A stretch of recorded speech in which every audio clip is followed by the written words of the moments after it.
ये जो है बीएससी फर्स्ट ईयर के लिए पहला क्लास है, फर्स्ट पेपर के लिए।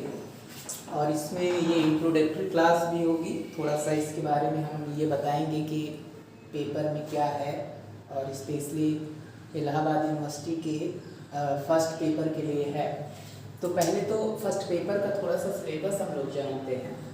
फर्स्ट पेपर में जो हमें सिलेबस में पढ़ना है, स्ट्रेट लाइन एंड प्लेन, ये वेक्टर फॉर्म में पढ़ना है इन vector method.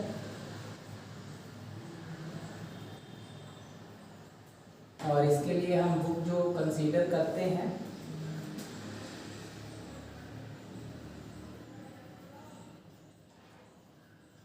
मातांबर Tiwari and R S. Sengar की किताब है। और ये पहला सिलेबस है। इसमें जो चैप्टर नंबर, इस किताब का जो चैप्टर नंबर 4.1 है,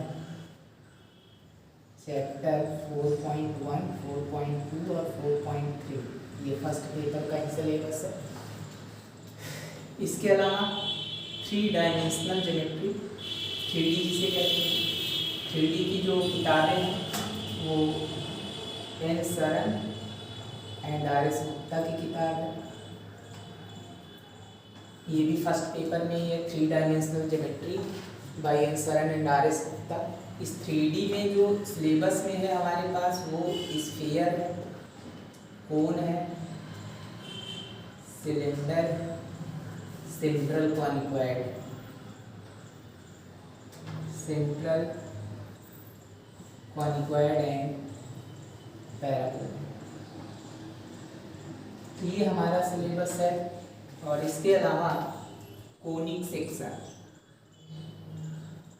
कोनिक सेक्शन ये भी फर्स्ट पेपर में ही है। और ये जो किताब है वो RD. Pathak and R S. Gupta की किताब है। तो ये हमारा फर्स्ट पेपर का सिलेबस है। स्ट्रेट लाइन एंड प्लेन, जैसे सिलेबस जब उठाओ तो उसमें 5 यूनिट में बटा हुआ है। इलाहाबाद यूनिवर्सिटी और सेंट्रल यूनिवर्सिटी के जो सिलेबस में है, स्टेट यूनिवर्सिटी की बात हम नहीं कर रहे हैं, क्योंकि स्टेट यूनिवर्सिटी में तो सब कंबाइंड सिलेबस है, वहाँ पे भी है। लेकिन वहाँ पे जो हमें पढ़ना है वो भी सब सिलेबस में ही है। लेकिन जो बुक हम बता रहे हैं स्पेशली इलाहाबाद यूनिवर्सिटी के लिए, सेंट्रल यूनिवर्सिटी के लिए, उसमें मातांबर तिवारी एंड आर.एस. सेंगर की किताब है स्ट्रेट लाइन और प्लेन। इसको हम कहते हैं, जो इस किताब का नाम है वेक्टर एनालिसिस, यानी वेक्टर एनालिसिस किताब का नाम है। तो जब वेक्टर एनालिसिस के नाम से ये किताब है, vector analysis by Matambar Tiwari and R S. Sengar. और इसके अलावा 3 dimensional geometry N Saran and R S. Gupta की किताब है। इसमें हमें पूरा लगभग बुक ही पढ़नी है। Sphere, cone, cylinder, central conicoid and parabola. और ये कोनिक सेक्शन है, RD. Pathak and R S. Gupta की किताब है। तो ये जो है ये 10 नंबर का है, पहली एक यूनिट है। एक यूनिट ये है तुम्हारा 10-20 नंबर का ये है, और 30 नंबर का ये 3D है, यानी टोटल 50 नंबर का जो हमारा सिलेबस है। फर्स्ट ईयर का फर्स्ट पेपर है ये। लेक्चर फर्स्ट में हम इंट्रोडक्टरी क्लास में ये बता रहे हैं कि ये किताबें कौन सी तुम्हें यूज़ करनी, इसके अलावा तुम्हें कुछ नहीं पढ़ना है, बस इसी बुक से तुम्हें पढ़ना है। हम जो शुरुआत करेंगे वो syllabus straight line and plane से शुरू करेंगे। तो ये किताब जो है अगर नहीं है तो आप लोग ये सब किताबें खरीद लीजिए, उसी से पढ़ना है, यही सिलेबस है, उसी से आता भी है। तो ये हमारा पहला लेक्चर होगा फर्स्ट पेपर का। अब हम सिलेबस के बाद थोड़ा सा जानकारी जो है वो देंगे, वो वेक्टर एनालिसिस पे। तो वेक्टर एनालिसिस में कुछ चीज़ें हैं, 3D में पढ़ना है सारी चीज़ें, यानी जो स्ट्रेट लाइन प्लेन सब हमें 3 डायमेंशनल ज्योमेट्री में पढ़ना है। और सबसे पहले हम कुछ डेफिनीशन देंगे। पहली जो डेफिनीशन है वो डायरेक्शन एंगल है। तो डायरेक्शन एंगल को पहले हम समझ लेते हैं, फिर उसके बाद डेफिनीशन लिख रहे हैं। जैसे हमारे पास ये x y हो गया, मान लो z हो गया, और ये O हो गया। दरअसल 3D में समझने के लिए एक चीज़ ध्यान रखना कि x और y जो है, x और z या x और y एक प्लेन में मान लो, और z एक्सिस को, चलो हम इसको y कह दे रहे हैं, ये z कह दे रहे हैं, चलो। तो जो तुम्हारा z एक्सिस है, x y तो प्लेन में है, और z एक्सिस ऐसे है, यानी तीनों आपस में, तीनों कोऑर्डिनेट एक्सिस एक दूसरे पे क्या है, परपेंडिकुलर है। तो ये जो तीनों एक्सिस है एक दूसरे पे परपेंडिकुलर है, और ऐसे ही होगा, मतलब अगर एक ये 90 डिग्री है, ये 90 डिग्री है, ये भी 90 डिग्री है, मतलब ये लाइन ऐसे ना होकर के, ये तुम्हें 90 डिग्री नहीं दिख रहा है क्योंकि प्लेन में हम ऐसा फिगर बना रहे हैं, लेकिन वास्तव में जो फिगर है वो जेड एक्सिस ऐसे ना होकर के इन सब के आपस में क्या है बताओ, परपेंडिकुलर है। अब मान लेते हैं कोई भी एक लाइन हम 3D में, जैसे मान लो 3D में एक लाइन हम खींच लेते हैं, और ये जो लाइन है, ये line X axis, Y axis और जेड एक्सिस के साथ कितना एंगल बनाता है पॉजिटिव डायरेक्शन के साथ में, वही उसका डायरेक्शन एंगल होगा। प्रश्न ये है कि अगर कोई लाइन ऐसे है तो 3D में एंगल को मेजर कैसे करेंगे जबकि ये तीनों एक्सिस को कट नहीं कर पा रहा है। तो हम क्या करेंगे, ध्यान रखना कि इसी लाइन के पैरेलल ओरिजिन से एक लाइन हम लोग ड्रॉ करते हैं जो जस्ट इसी लाइन के पैरेलल होगा। मतलब अगर ये लाइन है तो इस लाइन के जस्ट पैरेलल हम यहाँ पे एक लाइन खींचते हैं ओरिजिन के, और इसका जो एंगल है, जैसे अल्फा हो गया, ये एंगल बीटा हो गया, ये एंगल तुम्हारा गामा हो गया। तो कोई भी लाइन जो एक्स वाई जेड और एक्सिस के पॉजिटिव डायरेक्शन के साथ में जो भी एंगल बनाता है वो उस लाइन का डायरेक्शन एंगल कहा जाएगा। तो डेफिनेशन भी हम लिख दे रहे हैं, the angle made by a line with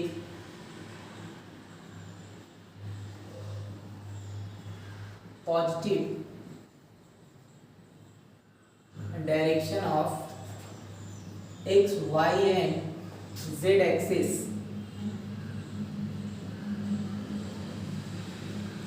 respectively will be called as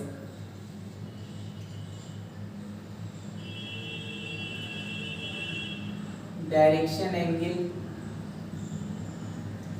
of the line।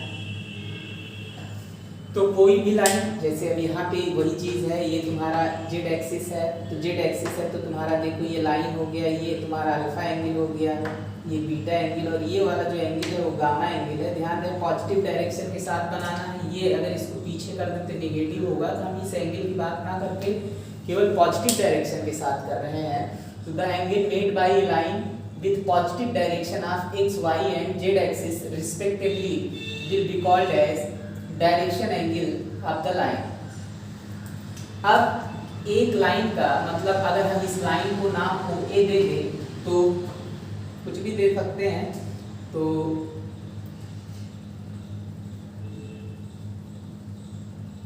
The direction angle of line O A is alpha beta and gamma. अब ध्यान रहे कि अल्फा बीटा गामा किसी एक ही लाइन के direction angle है, ऐसा नहीं समझना कि तीन एंगल हैं, तीन लाइन के डायरेक्शन एंगल नहीं।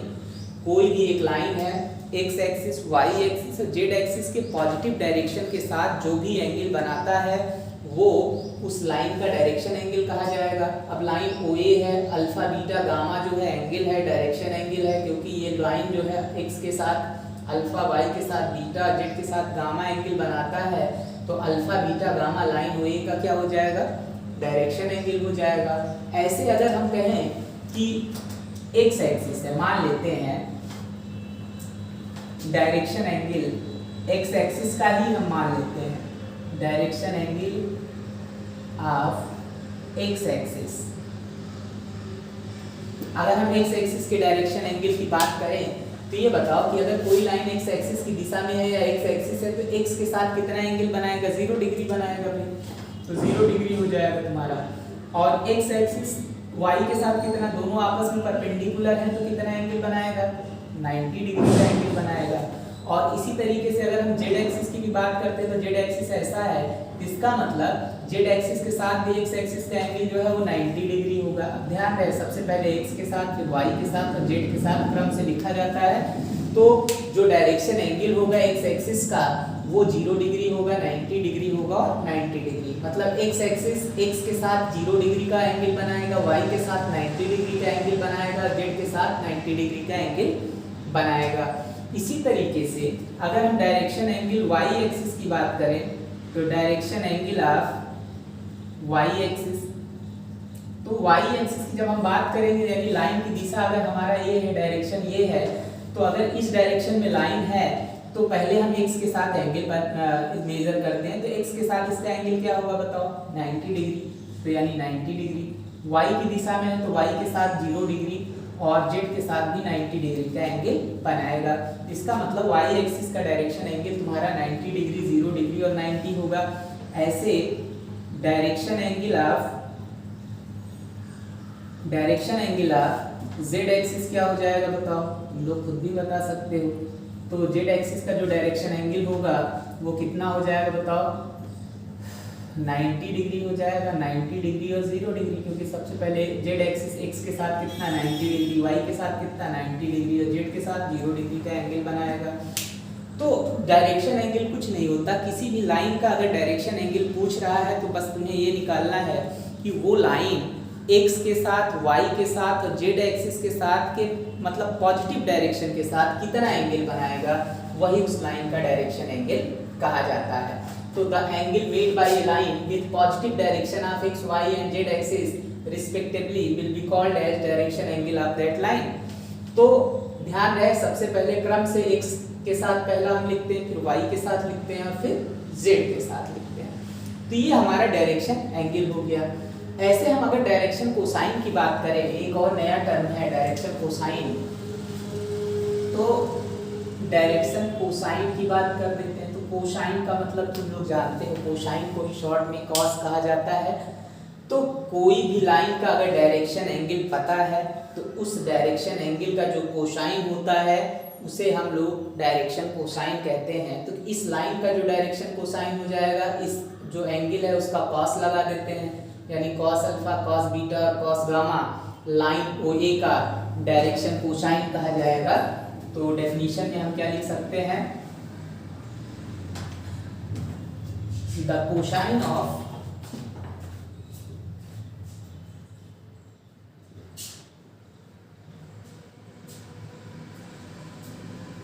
Direction angle of a line will be called as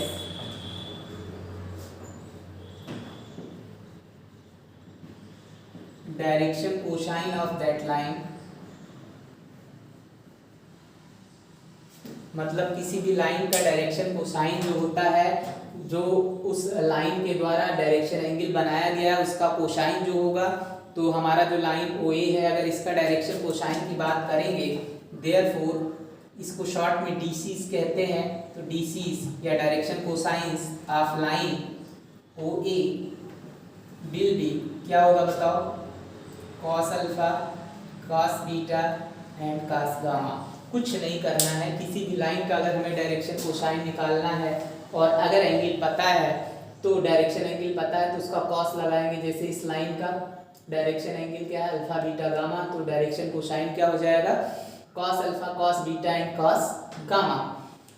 अब अगर एक्स एक्सिस का ही डायरेक्शन कोसाइन की बात करो तो एंगल पता है, इसी का कॉस लगा देते हैं। भाई डायरेक्शन कोसाइन अगर हम पूछें एक्स एक्सिस का तो direction cosine of x axis क्या हो जाएगा बताओ,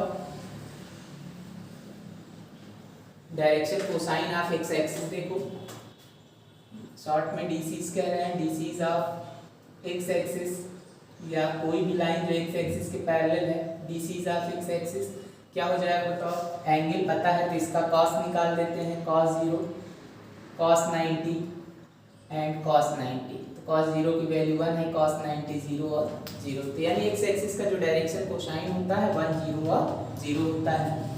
ऐसे DCs ऑफ वाई एक्सिस क्या हो जाएगा बताओ, क्या हो जाएगा, cos 90 cos 0 और cos 90 हो जाएगा। cos 90 की वैल्यू 0, 1 और 0 हो जाएगा। इसी तरीके से डायरेक्शन कोसाइन अगर हम जेड एक्सिस की बात करेंगे, डिसीज ऑफ जेड एक्सिस, तो जेड एक्सिस का जो डायरेक्शन कोसाइन हो जाएगा वो क्या हो जाएगा बताओ, cos 90 cos 0 हो जाएगा, जो कि 0 0 1 हो जाएगा।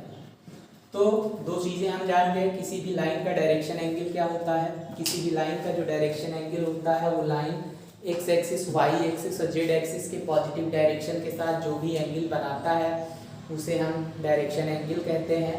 और उस डायरेक्शन एंगल का जो कोसाइन होगा उस लाइन का डायरेक्शन कोसाइन कहा जाएगा। एक चीज़ और भी हम लोग जान लेते हैं कि डायरेक्शन नंबर या डायरेक्शन रेशियो एक ही चीज़ होता है, ध्यान रहे, तो अलग अलग चीज़ें नहीं हैं। डायरेक्शन रेशियोज या डायरेक्शन नंबर्स, या इसी को शॉर्ट में हम कहते हैं डीआरस। तो डायरेक्शन रेशियोज क्या होते हैं, देखो कोसाइन पता है, तो कोसाइन में कोई भी 3 नंबर जो डायरेक्शन कोसाइन के प्रोपोर्शनल हो, तो जैसे मान लो, पहले डेफिनेशन हम लिख दे रहे हैं, एनी 3 नंबर्स proportional to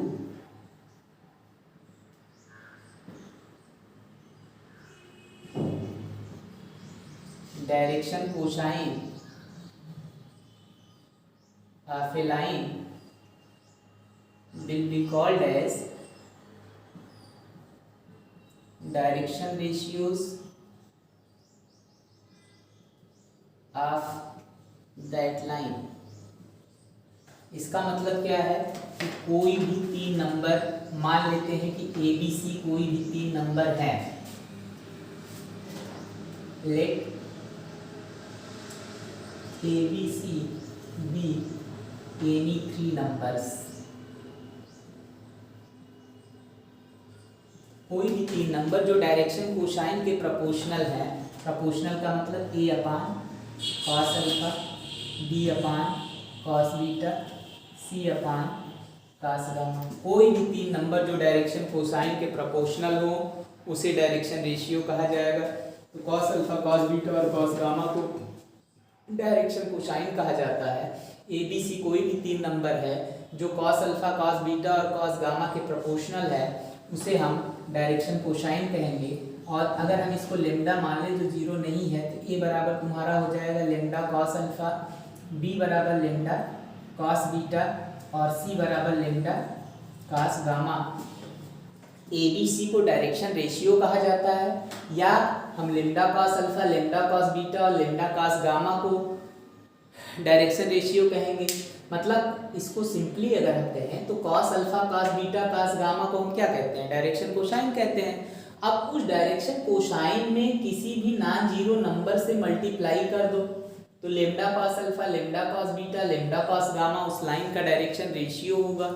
अब यहाँ पे ध्यान दो, लेमडा नॉन जीरो है, लेमडा की वैल्यू, लेमडा एक रियल नंबर है, नॉन जीरो रियल नंबर है, तो इसका मतलब लेमडा एक नॉन जीरो अगर रियल नंबर है तो कितने वैल्यूज हो सकती हैं लेमडा के, तो लेमडा के इनफाइनाइट वैल्यूज हो सकती है। इसका मतलब किसी भी लाइन के जो डायरेक्शन रेशियो होते हैं वो इनफाइनाइट हो सकते हैं, कई हो सकते हैं। भाई लेमडा का मान 1 रखो, 2 रखो, 3 रखो, 4 रखो, 5, 1/2, 3/2 मतलब लेमडा कोई भी नॉन जीरो रियल नंबर हो सकता है।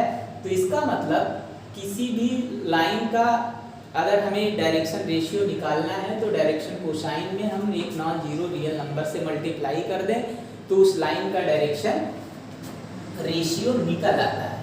तो 3 चीज़ें हैं किसी भी लाइन के लिए बहुत ही इंपॉर्टेंट हैं। डायरेक्शन एंगल क्या होता है, उस लाइन का डायरेक्शन कोसाइन क्या होता है, डायरेक्शन रेशियो क्या होता है। यहाँ पे अब हम एक नोट लिख दे रहे हैं कि एक frame of reference with respect to a frame of reference, मतलब एक ही फ्रेम ऑफ रेफरेंस में हम बात कर रहे हैं। तो any line has only one direction cosines but infinite direction ratios. किसी भी लाइन का केवल एक ही डायरेक्शन कोसाइन होता है with respect to frame of reference की बात हम कर रहे हैं, तो लेकिन उसके इनफाइनाइट डायरेक्शन रेशियोज होते हैं। क्यों होते हैं पता है, हमें ये पता है कि कोई भी लाइन अगर है तो पॉजिटिव डायरेक्शन के साथ एक ही एंगल बनाएगा अल्फा बीटा गामा। जब एक ही एंगल होगा तो उस लाइन का एक ही वैल्यू होगा, उसकी कोसाइन की एक ही वैल्यू अगर है cos alpha cos beta cos gamma, तो उस लाइन का एक ही डायरेक्शन कोसाइन हुआ। और एक ही डायरेक्शन कोसाइन है लेकिन उसमें कितने भी रियल नंबर से मल्टीप्लाई कर दें तो डायरेक्शन रेशियोज हो जाता है, और इसलिए इस लाइन का डायरेक्शन रेशियोज इनफाइनाइट हो जाता है। जैसे एक्स एक्सिस के डायरेक्शन कोसाइन की बात तो कर ले, डायरेक्शन कोसाइन हो गया। अब हम कहें कि डायरेक्शन रेशियो बताओ तो 2 0 0 हो जाएगा, 3 0 0 हो जाएगा, 4 0 0 हो जाएगा। मतलब इसमें किसी भी नॉन जीरो रियल नंबर से मल्टीप्लाई कर दो तो ये सभी डायरेक्शन रेशियोज हो जाएंगे। तो किसी भी लाइन का डायरेक्शन एंगल क्या होता है, डायरेक्शन कोसाइन क्या होता है और डायरेक्शन रेशियो क्या होता है, ये बहुत ही इम्पॉर्टेंट है। इस पूरे चैप्टर के लिए भी इम्पॉर्टेंट है और आगे चल के 3D भी पढ़ेंगे तो वहाँ भी ये बहुत ही काम का है। अब इस पे एक हम लोग थियरम करते हैं। The sum of squares of direction cosines of a line is unity, मतलब 1, that is cos square alpha cos square beta cos square gamma बराबर 1, जहाँ alpha beta gamma direction angle है उस लाइन के, हमें ये दिखाना है। अब ध्यान रहे कि जनरली सिंबल देते हैं हम लोग L square plus N square बराबर 1, जहाँ एलिमेंट को एल को हम कॉस अल्फा, एन को कॉस बीटा और एन को कॉस गामा कहा जाता है। यानी स्टैंडर्ड सिंबल में अगर एलिमेंट की बात करें तो एलिमेंट स्टैंडर्ड सिंबल होता है किसके लिए, डायरेक्शन कोसाइन के लिए। रेशियो के लिए हम सिंबल ABC यूज़ करते हैं, लेकिन ऐसा भी हो सकता है कि एलिमेंट हम डायरेक्शन रेशियो कुछ क्वेश्चन में दे दें, तो ऐसा नहीं है। लेकिन जनरली हम लोग एलिमेंट को डायरेक्शन कोसाइन कहेंगे और ABC को डायरेक्शन रेशियो कहेंगे। जब तक हम ये ना कहें कि एलिमेंट डायरेक्शन रेशियो है तब तक ये अगर कुछ नहीं बताया जाता तो हम इसको डायरेक्शन कोसाइन मानते हैं। तो हमारा जो क्वेश्चन है यानी थियरम है ये है कि अगर the sum of square of DCs of a line is unity, मतलब किसी भी लाइन के डायरेक्शन कोसाइन के स्क्वायर का सम 1 होता है, इसका मतलब ये है। प्रूफ देखो, ये तुम्हारा x हो गया, y हो गया और z हो गया। इधर i कैप इधर j कैप, ये पता है तुमको, इधर k कैप। एक लाइन है, लाइन चाहे ऐसे ले लो या ऐसे ही ले लो, चलो इसके पैरेलल हम एक लाइन बना दे रहे हैं। तो ये लाइन है तुम्हारा जो भी है, या चलो OA ही कर दे रहे हैं। ये लाइन है, ये अल्फा है, ये बीटा है और ये गामा है। तो प्रूफ हम कर रहे हैं, थ्योरम का स्टेटमेंट है कि the sum of square of direction cosine of line is unity है। मतलब हमें दिखाना है किसी भी लाइन के डायरेक्शन कोसाइन के स्क्वायर का सम 1 होता है, यानी cos square alpha cos square beta cos square gamma का मान 1 होता है। तो देखो हम पहले मान लेते हैं लेट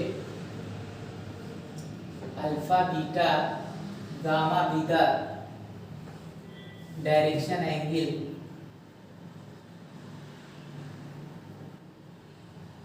ऑफ लाइन OA। तो डायरेक्शन एंगल का मतलब ये हो गया। Therefore cos alpha cos beta cos gamma will be direction cosine of line OA। Line OA का डायरेक्शन कोसाइन हो जाएगा। अब मान लेते हैं इस लाइन की दिशा में एक वेक्टर है, लेट A बराबर A1i A2j A3k be any vector along line OA। अब भाई कोई भी है एक्स एक्सिस है तो एक्स एक्सिस की डायरेक्शन में भी एक वेक्टर आई कैप है, इसकी दिशा में एक वेक्टर है, इसकी दिशा में, हर लाइन की डायरेक्शन में एक वेक्टर काम करेगा। तो हम मान लेते हैं कि a बराबर a1i a2j और a प्लस a3k जो है वो कोई भी वेक्टर है एलॉन्ग लाइन OA। ठीक है, तो इतनी चीजें ध्यान से फिर से देख लो। कोई भी लाइन है OA है और OA लाइन जो है वो एक्स एक्सिस, वाई एक्सिस और जेड एक्सिस के साथ अल्फा बीटा गामा एंगल जिसे हम डायरेक्शन एंगल कह रहे हैं, और इसलिए लाइन OA का जो डायरेक्शन कोसाइन होगा वो cos alpha cos beta cos gamma जो है होगा।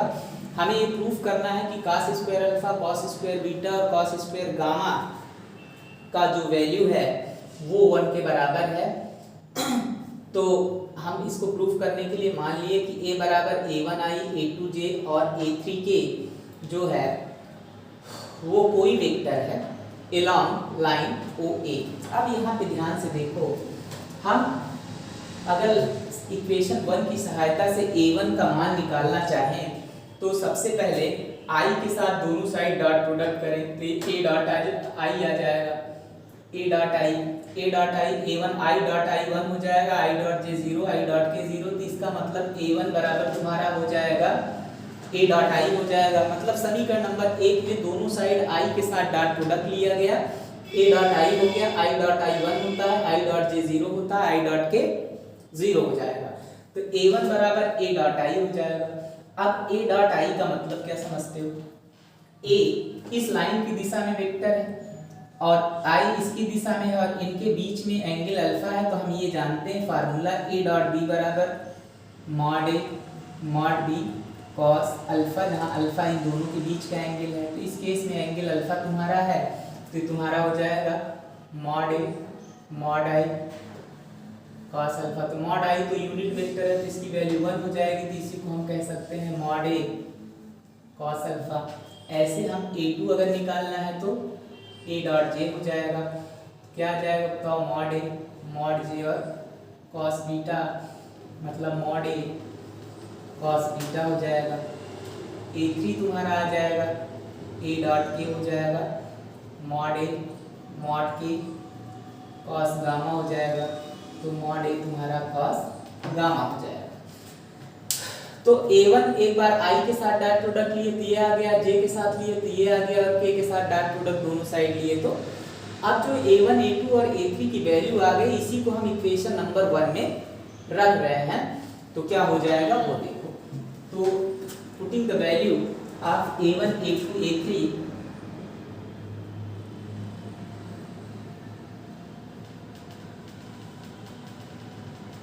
इन इक्वेशन 1 वी देखो। तो समीकरण नंबर 1 में रखते हैं देखो। तो वेक्टर a बराबर क्या आ जाएगा तुम्हारा? Mod a cos alpha i cap plus mod a cos beta j cap plus mod a cos gamma k cap. अब मॉड a कॉमन लेके लेफ्ट हैंड साइड में ले आओगे तो a अपान मॉड a हो जाएगा बराबर में cos alpha i cos beta j cos gamma k। a upon a को हम कहते क्या है बताओ? a कैप कहते हैं, यूनिट वेक्टर हो जाएगा। किसी भी वेक्टर और उसका अपान में मॉडुलस है तो ये यूनिट वेक्टर हो गया। और ये हमारा इक्वेशन नंबर, इसको हम 2 कह रहे हैं और इसको नंबर 3 कह रहे हैं। अब यहाँ पे देखो समीकरण नंबर 3 का दोनों साइड का मॉडुलस लेते हैं। तो taking mod of both sides तो क्या हो जाएगा बताओ? Taking modulus of both side of equation 3। तो समीकरण नंबर 3 का दोनों साइड का मॉडुलस लेंगे तो इसका मॉड 1 हो गया, यूनिट वेक्टर का मॉड 1, और इसका मॉड तुम्हें पता है cos square alpha cos square beta और cos स्क्वायर गामा। किसी भी वेक्टर का जो मॉड होता है इसका ai प्लस bj ck है तो under root a square plus b square plus c square, दोनों साइड का स्क्वायर कर दो तो स्क्वायर करने के बाद ये आ जाएगा cos square alpha cos square beta plus cos square gamma बराबर 1। ये तुम्हारा जो थियरम है प्रूफ ये हो गया कि sum of square of direction cosine of a line is unity. लेकिन इससे इम्पॉर्टेंट चीज़ है यहाँ पे, इम्पॉर्टेंट है इक्वेशन नंबर 2 और 3। ये बहुत इंपॉर्टेंट है, आगे हमेशा ये काम आएगा। इक्वेशन नंबर 3 में पहले देखो, ये जो यूनिट वेक्टर है एक है, इस लाइन की दिशा में है, हम जिसकी बात कर रहे हैं उस लाइन की दिशा में एक यूनिट वेक्टर पता है और इस लाइन की दिशा में एक वेक्टर पता है। अब अगर हम लाइन की दिशा में यूनिट वेक्टर देखें तो i का कोफिशिएंट, j का कोफिशिएंट और k का जो कोफिशिएंट है cos अल्फा, cos बीटा और cos गामा, जो इस लाइन का डायरेक्शन कोसाइन है। तो कहने का ये मतलब है कि अगर किसी लाइन की दिशा में अगर हमें डायरेक्शन कोसाइन निकालना है और वेक्टर पता है तो हम उस लाइन का क्या निकाल लेंगे बताओ, यूनिट वेक्टर निकालेंगे। यूनिट वेक्टर में जो i j k का कोफिशिएंट होगा वो उस लाइन का डायरेक्शन कोसाइन कहा जाएगा।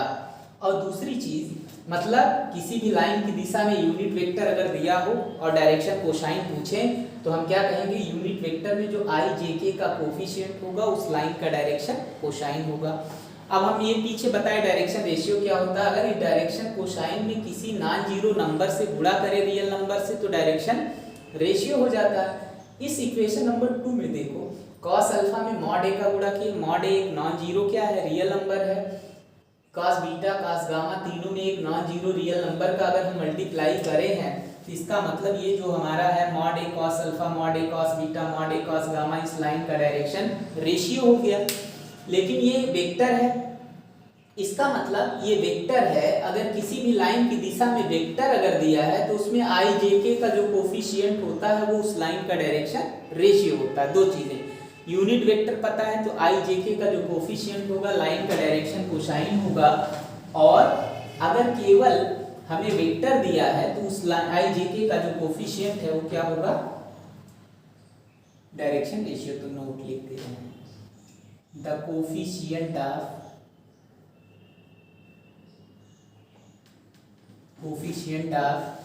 i j k of a unit vector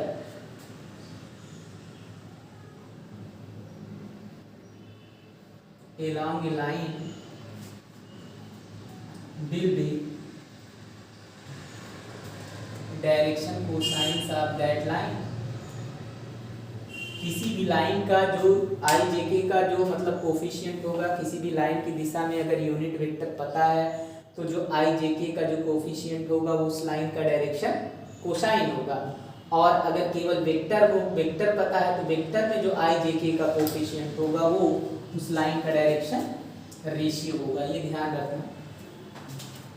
दूसरा, the coefficient of i j k of a line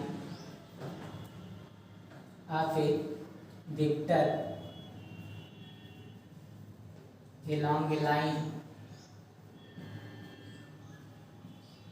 will be direction ratios of that line। मतलब किसी भी लाइन की दिशा में यूनिट वेक्टर पता है तो उस लाइन का में i j k का जो कोफिशिएंट होगा वो डायरेक्शन रेशियो होगा, और यूनिट वेक्टर का जो कोफिशिएंट होगा कोसाइन होगा, सिंपल वेक्टर का जो कोफिशिएंट है वो डायरेक्शन कोसाइन। इंपॉर्टेंट है, जैसे एक्स एक्सिस की दिशा में तुमको पता है, एक्स एक्सिस की दिशा में यूनिट वेक्टर क्या होता है, आई कैप पता है, तो आई कैप को हम क्या लिख सकते हैं, आई इंटू 0 जे कैप और 0 के कैप। अब चूंकि यूनिट वेक्टर है आई कैप आर एक्स की दिशा में यूनिट वेक्टर है तो इसका जो कोफिशिएंट होगा वो डायरेक्शन कोसाइन होगा। तो direction cosine of x axis हम ऐसे बता सकते हैं 1 0 और 0। आई जे के का जो कोफिशिएंट होगा उस लाइन का डायरेक्शन कोसाइन होगा। तो किसी भी लाइन का अगर हमें डायरेक्शन रेशियो या कोसाइन निकालना है तो दो तरीके से, एक तो एंगल पता हो और एक वेक्टर पता हो। तो अगर किसी भी लाइन की दिशा में एक वेक्टर पता है तो वेक्टर का जो आई जे के का कोफिशिएंट है वो उस लाइन का डायरेक्शन रेशियो होगा, और अगर यूनिट वेक्टर पता है तो उस लाइन का डायरेक्शन कोसाइन हम निकाल सकते हैं उसका जो कोफिशिएंट होगा। क्वेश्चन एक लिख दे रहे हैं, मान लेते हैं if AI BJ plus CK be any vector along line OA, find DRs and DCs of that line। देखो बहुत सिंपल सा चीज़ है, एक वेक्टर हमें पता है, मान लेते हैं ये जो तुम्हारा वेक्टर है वो लाइन की दिशा में वेक्टर हमें पता चल गया, OA पता है, OA की दिशा में AI plus BJ plus CK, तो ये वेक्टर है।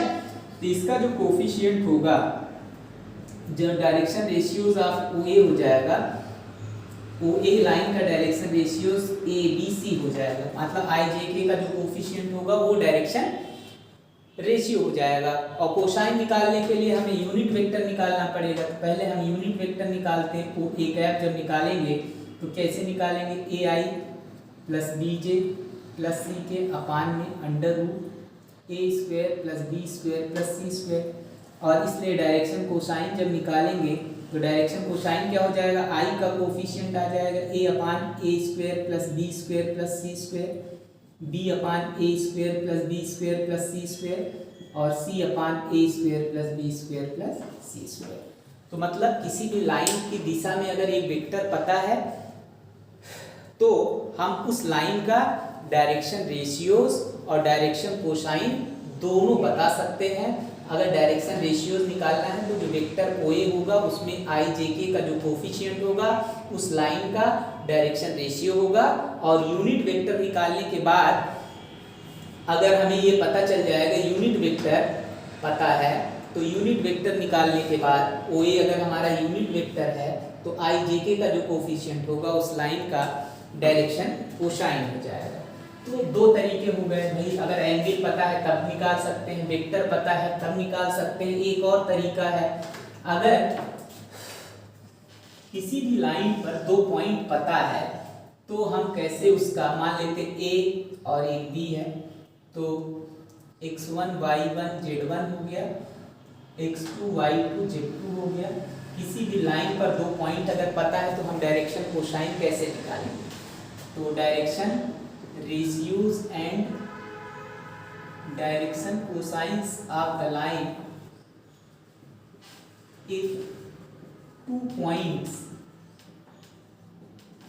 on the line are given।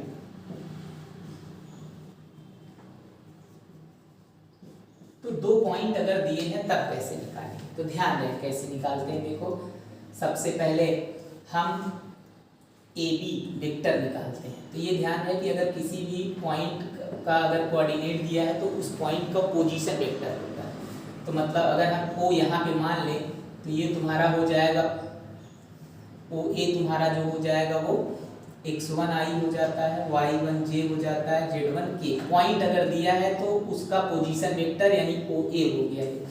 OB तुम्हें पता चल जाएगा x2 I, y2 j और z2 k। अब हमें चूंकि डायरेक्शन रेशियो निकालना है तो हम AB की दिशा में एक वेक्टर निकालेंगे, वेक्टर की सहायता से निकाल सकते हैं। तो वेक्टर AB के लिए हम क्या जानते हैं बताओ, OB माइनस OA हो जाएगा। OB ये है, OA ये है, घटाने के बाद हम डायरेक्ट लिख दे रहे हैं x2 minus x1 I, y2 minus y1 j और z2 माइनस z1 k हो जाएगा। अब देखो इस लाइन की दिशा में एक वेक्टर हमें AB पता चल गया, AB पता चल गया तो डायरेक्शन रेशियो क्या हो जाएगा बताओ, direction ratios of line AB कैसे निकालेंगे बताओ। IJK का जो कोफिशिएंट होगा x2 minus x1, y2 minus y1 और z2 माइनस z1। मतलब लाइन की दिशा में अगर वेक्टर पता है तो x2 minus x1, y2 minus y1, z2 minus z1 यानी IJK का जो कोफिशिएंट होगा उस लाइन का डायरेक्शन रेशियो हो जाएगा। और कोसाइन निकालने के लिए हम क्या बताए थे भाई, तो डायरेक्शन कोसाइन निकालने के लिए हमें AB यूनिट वेक्टर निकालना पड़ेगा जो कि वेक्टर AB होगा और अपान मॉड AB होगा। तो वेक्टर AB और मॉड AB, तो हम क्या कर सकते हैं बताओ, अब ए बी निकाल लेना। मॉड ए बी जब निकालोगे तो तुम्हारा आ जाएगा x2 माइनस x1 आई, y2 minus y1 j, z2 minus z1 के अपान में under root x2 minus x1 का square, y2 minus y1 square और z2 माइनस z1 का स्क्वायर हो जाएगा। अब इसी को हम कह सकते हैं x2 minus x1 upon A B I हो जाएगा, y2 minus y1 upon A B हो जाएगा और z2 minus z1 upon A B हो जाएगा। या ऐसे रहने दो या ऐसे लिख दो, क्योंकि ए बी दो पॉइंट के बीच की डिस्टेंस निकालोगे तो ए बी भी यही आता है, तो ऐसे निकाल सकते हो।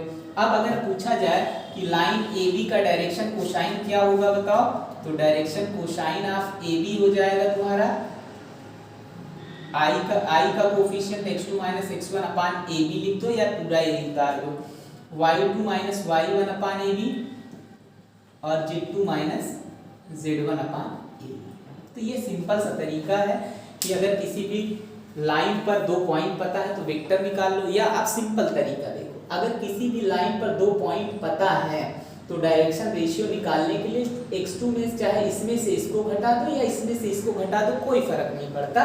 मतलब x2 माइनस x1, x2 में से x1 घटा दो, y2 में से y1 घटा दो, z2 में से z1 घटा दो, x2 minus x1, y2 minus y1, z2 minus z1, उस लाइन का डायरेक्शन रेशियो हो जाएगा। डायरेक्शन रेशियोज ऐसे भी हो सकता है x1 minus x2, y1 minus y2, z1 minus z2, मतलब कोई जरूरी नहीं है कि x2 में से ही x1 माइनस करो, किसी में से किसी पॉइंट को घटा सकते हो, क्योंकि लाइन के इनफाइनाइट डायरेक्शन रेशियो हो सकते हैं। तो ये तुम्हारा डायरेक्शन रेशियो हो जाएगा। और डायरेक्शन कोसाइन निकालने के लिए क्या करोगे, रेशियो निकालने के बाद जो रेशियो आएगा इनके स्क्वायर के सम के अंडर रूट से सबको डिवाइड कर दोगे तो हमें डायरेक्शन कोसाइन पता चल जाएगा। यानी किसी भी लाइन पर दो पॉइंट पता है तो दोनों पॉइंट को आपस में घटाने से जो मिलेगा वो लाइन का डायरेक्शन रेशियो होगा, और उनको घटाने के बाद जो आता है उनके स्क्वायर के सम के अंडर रूट से डिवाइड करने के बाद उस लाइन का डायरेक्शन कोसाइन हमें पता चल जाएगा। तो तीन तरीके से हमने बताया कि किसी भी लाइन का डायरेक्शन रेशियो और कोसाइन कैसे निकालते हैं, जब एंगल पता हो, जब वेक्टर पता हो और जब उस पॉइंट का मतलब उस लाइन पर दो पॉइंट पता हो तो हम लाइन का डायरेक्शन रेशियो और कोसाइन निकाल सकते हैं। तो आज इतना ही, अगले लेक्चर में हम लोग इसको कंटिन्यू करेंगे। Thank you.